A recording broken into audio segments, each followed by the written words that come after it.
These are the top 25 2 versus 1 fights in the movies.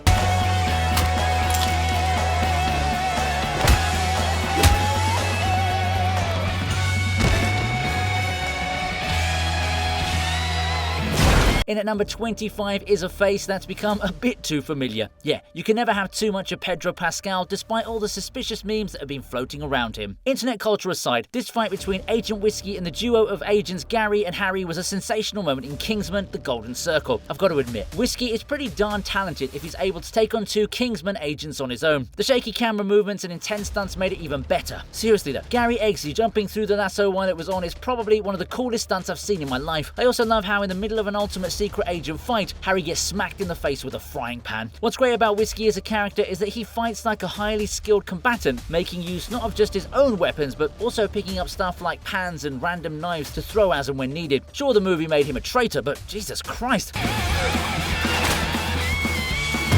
Maybe they could have given him a death scene that was a little less brutal than getting shredded to pieces.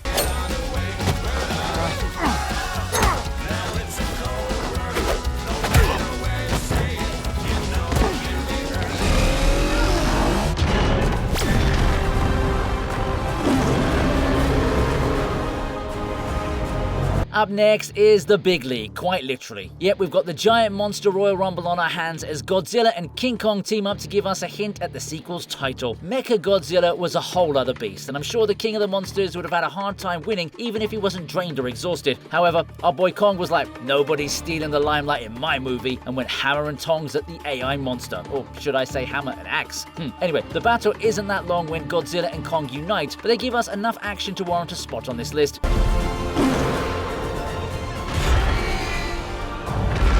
The finisher blow was the absolute best, and I love how Kong's axe can absorb Godzilla's atomic breath to wreak havoc.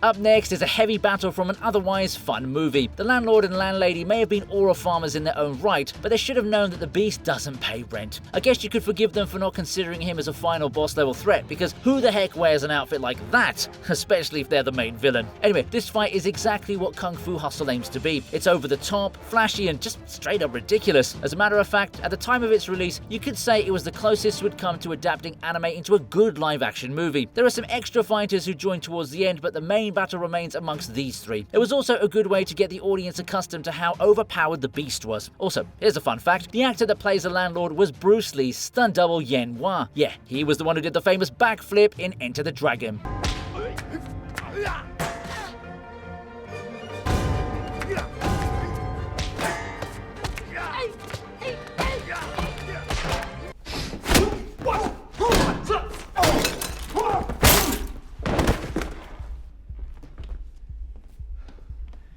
Where's the needle?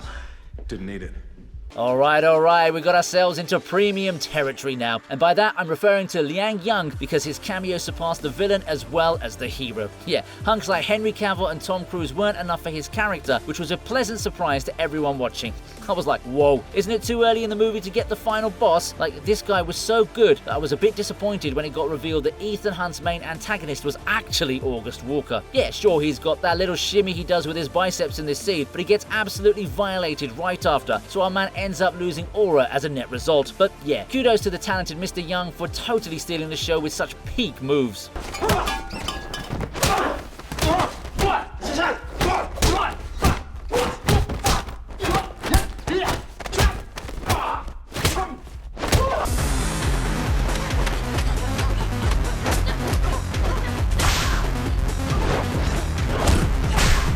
In at 21 is a movie I don't think I even expected to see on this list, to be honest. Then again, Scott is a bit too chivalrous, which is probably why he hilariously ends up as a kind of puppet in this cool fight scene. Ramona wanting to explore her options isn't a crime or anything, but perhaps she should have been a bit more careful in her choice of exes. Roxy sure looked like a crazy one, but it gave us one of the most hilarious 2 versus 1 fights of all time. I mean, Scott's not even a willing fighter because he doesn't want to hurt a woman. I don't think I can hit a girl.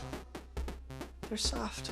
You don't have a choice. Ramona literally controls his movements and forces him to fight Roxy, which is definitely an innovative way to defeat an opponent. I know she's not the lead, but Mae Whitman definitely understood the assignment. Yeah, she showed up and showed out to the fullest. Her character perfectly complements the absurd and hyper-stylized fight sequence, which is one of the reasons this movie has become such a cult classic despite its box office failure.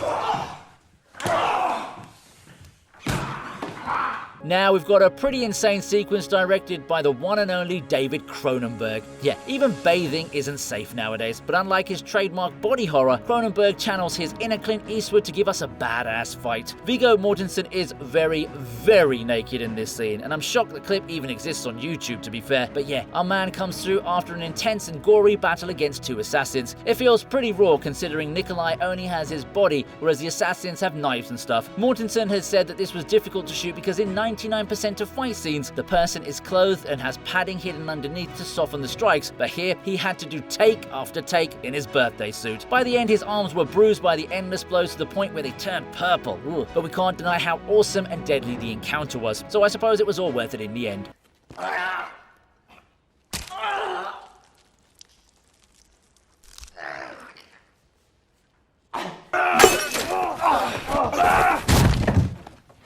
You okay, man?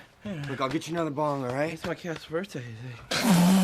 Get ready for some crazy in this next entry. Pineapple Express brings you a mixture of funny and hateful as Mr. Red goes ham on Saul and Dale without any warning. Danny McBride sure has a knack for delivering awesome quotes, especially here as Mr. Red. But dude, what was up with him spitting in Saul's face? That too right after slapping him. That's got to be the most disrespectful double combo I've seen in a fight. This fight does qualify as a 2 versus 1 fight, although it's highly chaotic and funny. Red was totally a suspicious dude. No! Where are you going? Where do you think you're going? And he only made it worse by attacking the men who came to question him. Even so, it really looked like he was going to win until Saul landed a surprise attack from behind. There are so many highlights to choose from, but James Franco yelling "time out" as McBride flips him over gets me every single time. They really should start making movies like this one again.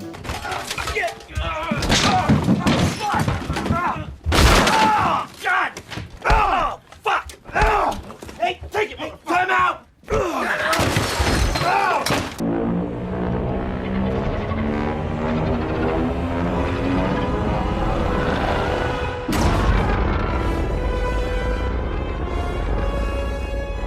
Now let's have a big round of applause for the King of Monsters. I'm not sure we should be celebrating that much though, considering Godzilla puts an end to a romantic couple in this battle.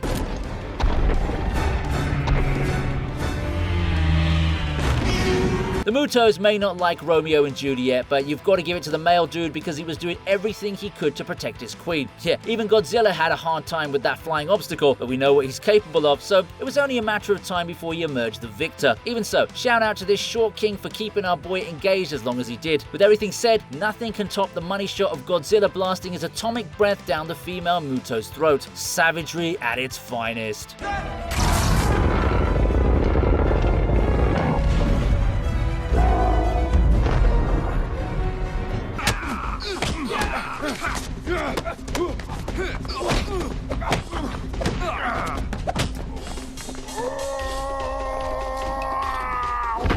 In at number 17, Jackie Chan gets a lot of assistance, which isn't what we usually see from his fight scenes. Project A has a crazy final sequence, and while it starts off with a lot of people battling each other,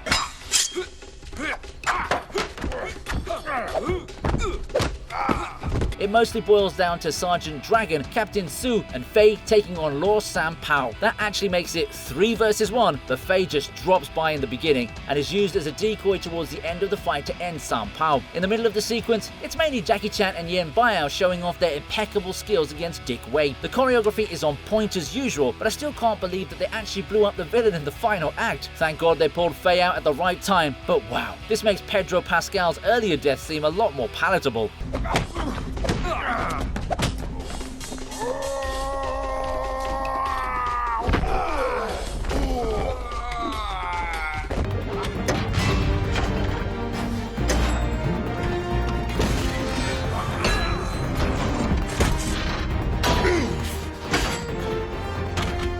All All hail Optimus Prime as he makes his first appearance. His enemies are piling on one after another, and even though it's not technically a 2 versus 1 fight, our guy is mostly engaging with 2 Decepticons at the same time, so I guess it somehow qualifies. Look, I just wanted him here, so deal with it, okay? The forest battle doesn't end well for Optimus, but at least he showed us how much of a badass he could be, especially after getting nerfed in the first film. Taking out Grinder was an alpha move, but sadly, Megatron was the ultimate beta male to have attacked Optimus from the back. Meh.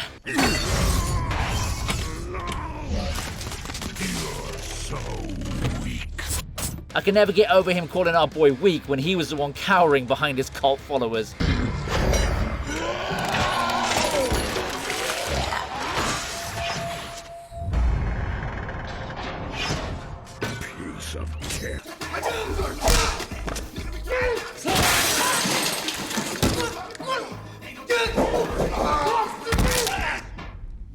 Number 15 is an act of destroying family. Then again, Jet Li isn't Vin Diesel, so he doesn't care about the sanctity of such terms. He takes on the twins, played by Cyril Raffaelli and Didier Azoulay, and let's just say that having the numbers in their favour didn't help them out one bit. Li Jian isn't your average father, so you shouldn't be expecting standard results from him. Taunting the man was probably the biggest mistake off the bat, and Leo makes sure to let the twins know that there are consequences to their actions.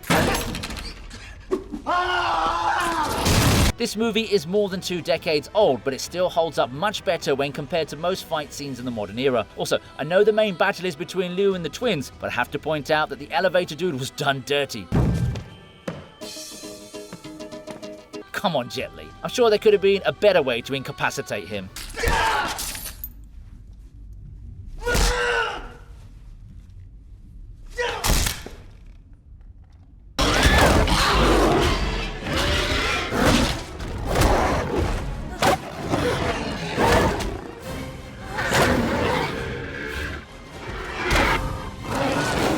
Giant monsters really have dominated this list, haven't they? Dinosaurs may be cool and all, but they got nothing on our boy Kong. The fight against the V-Rexes is yet again not technically 2 versus 1, but the third dude joined later, so I'm counting it as that, okay? Plus, who doesn't like to see a giant ape take down multiple dinosaurs with disrespect?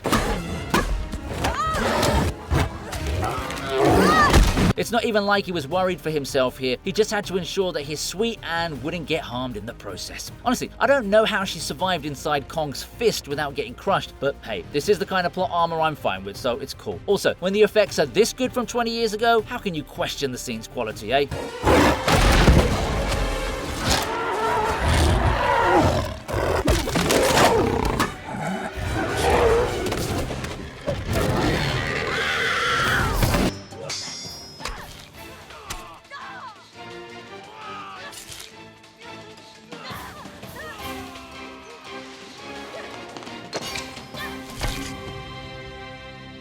Alright, here's a special one at number 13. The ladies do it too, as we see Sue and Kong Yat Hung succeeding in defeating their final boss henchman, but not before an intense struggle. I've got to give it to the action choreographers here, because this is exactly how you shoot a girl boss fight scene. There's no undue over-accommodation by the male fighter, and it seems extremely legit in terms of believability. The sword sequences were great to watch, and the intensity maintained its consistency right until the very end. It was like John Woo meeting Quentin Tarantino, but credit should go to Corey Yen for giving us an absolute banger of a battle. I'm actually quite surprised that I haven't included this scene as often as I should. It's also got a massive nostalgia factor to it, but I guess not everyone's going to be able to relate to that.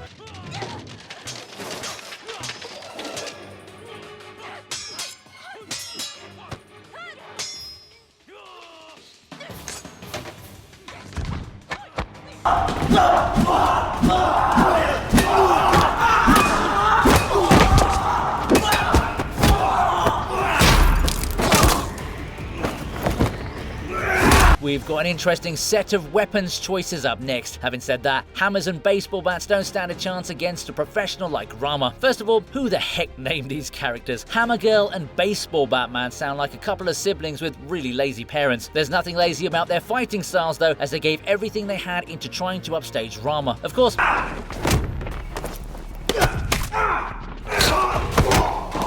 it was never going to be enough, and their respective ends pretty much proved it. Sheesh, I'd never want to meet my maker this way. Hammer Girl was bad enough, but you could almost feel the final blow on Baseball Batman. The bat even sticks to his face, which is good detailing, but also quite brutal.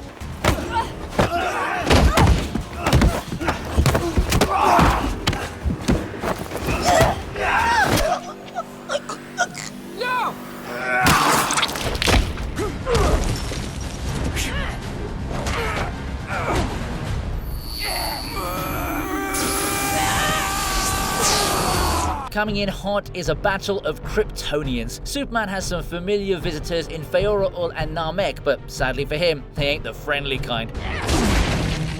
And if history has proven anything, Kal-El was never going to dominate this fight because he doesn't even have a fraction of the battle experience that these two bring, and that's perfectly fine, isn't it? What's even better is how good of a fight he gave them both, even though there's no outright winner at the end of all of this destruction. Plus, the soldiers came in and kind of ruined everything because Superman had to focus on keeping them safe rather than just fight the other two. That's fine though, because we still have the snap, right Zod?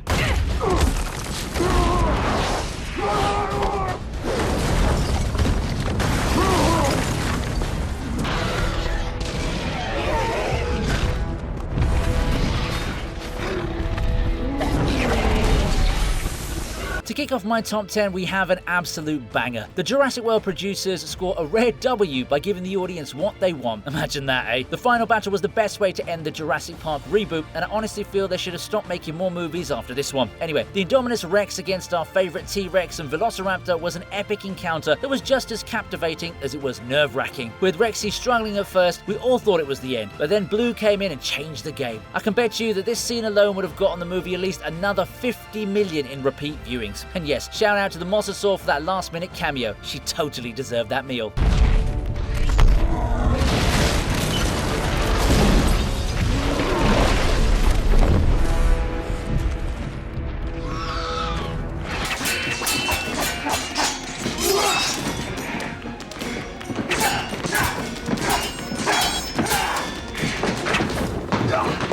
Coming in at number 9 is Antonio Banderas in full flow. A double duel is always fun, especially if you happen to be Zorro. His duel against Montero and Love kind of looked like the man was just having some fun, but he gave us some super serious skills while he was at it. It starts off as a 1v1 encounter against Love, but then Alejandro proves that numbers don't matter to him at all. Forget Montero or Love, there was a whole freaking army by the end of it, but our man still manages to reign supreme and even manages to activate some Riz on Elena while he's at it. This is what you call a total Chad. Plus his lines were epic too. The part where he corrects Love, telling him that he's not debated but legendary, was indeed, as he puts it himself, legendary. Yes, this is aura farming at its finest.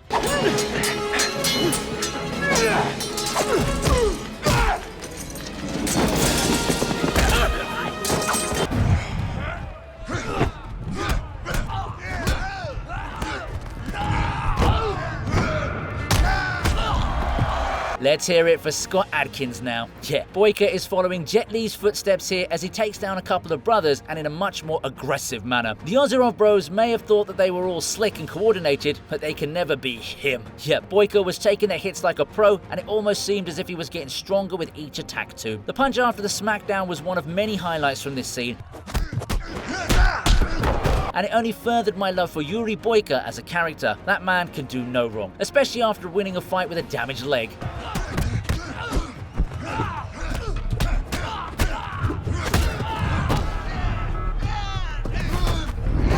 I could do this all day.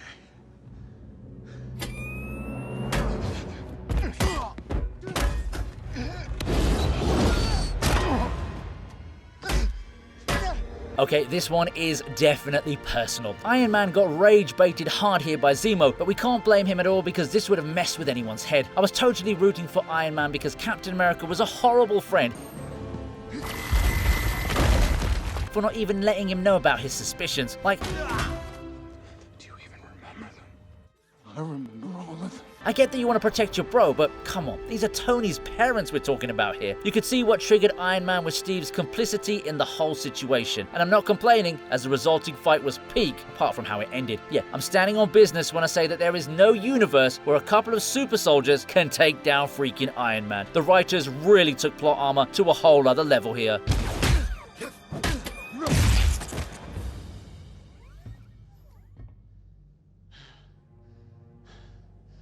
He's my friend.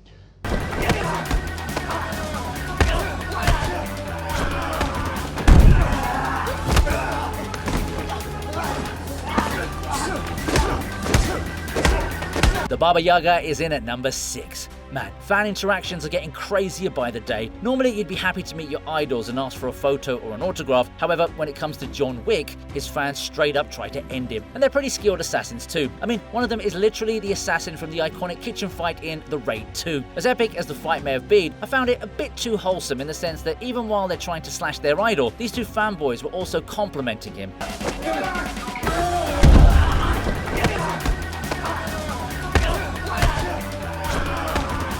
Mr. Wick also did the right thing by leaving them alive so they could probably enjoy some eggs and sausages the next morning.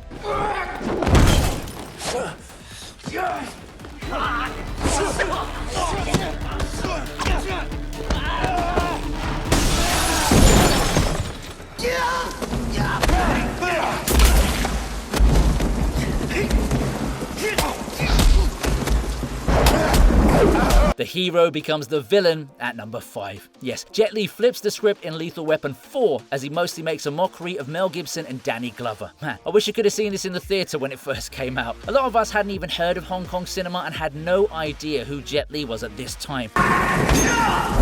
When he first jumped off that staircase earlier in the movie, and then this fight, I couldn't believe what I was seeing. Even Riggs and his headbutts were crazy yet entertaining. Things did get ugly, but Koo still made an impact despite his death.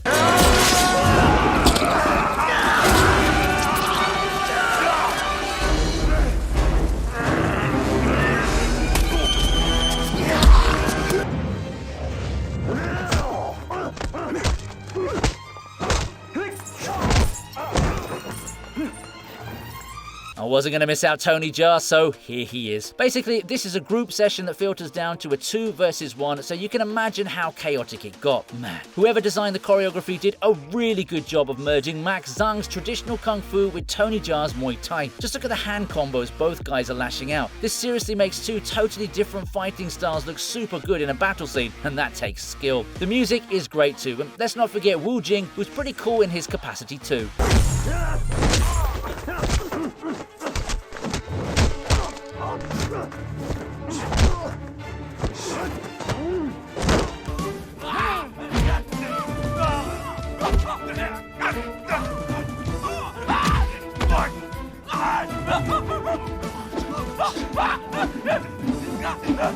Next up is an extremely dangerous battle that should never be imitated. I ain't joking, okay? Please do not try this at home or on a rooftop. Now that I'm done with my public service announcement, let's enjoy this fight, shall we? The movie might be called Who Am I? But the answer is quite evidently a legend. Jackie Chan is the ultimate stunt performer, and his moves in this battle far surpass anything he's done, at least when it comes to 2 versus 1 encounters. It's not like he's even taken down a couple of NPCs. Ron Smorenberg was launching those kids with complete disdain, and let's not discredit young Quan either, who's a prominent stuntman himself. The rooftop battle is the perfect example of a Jackie Chan fight, as he struggles to face off against his opponents at first, but then manages to turn the tables once it becomes funny. Typical, isn't it?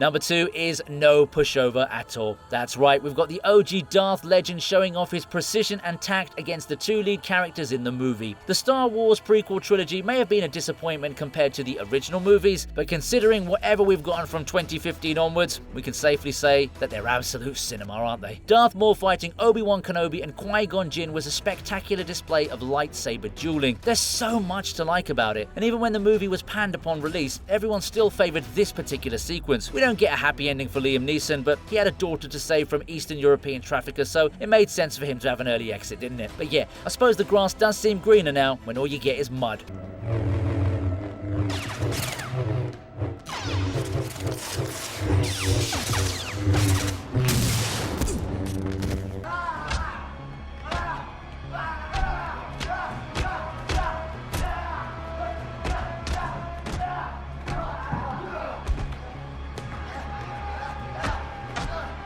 Yes, our top spot is very much deserved by the entry occupying it. After loads of violence and excessive damage, the Mad Dog had to be put down. Of course, this wasn't without incident, and that's more than just a reference to Christian Bale's Equilibrium. Mad Dog was an insane beast of a character because it required both Rama and Andy giving it their absolute best to take him out for good. Sure, Rama was already a bit tired from his earlier fights and Andy wasn't in the best condition either, but Mad Dog was freaking pristine in his moves and strikes, so I'm not using that as an excuse. He's a terrifying villain, and thank God the good guys were able to win, because I don't know how things would have ended if they didn't come through. Yeah, this is exactly why Asian cinema remains unparalleled in terms of action sequences.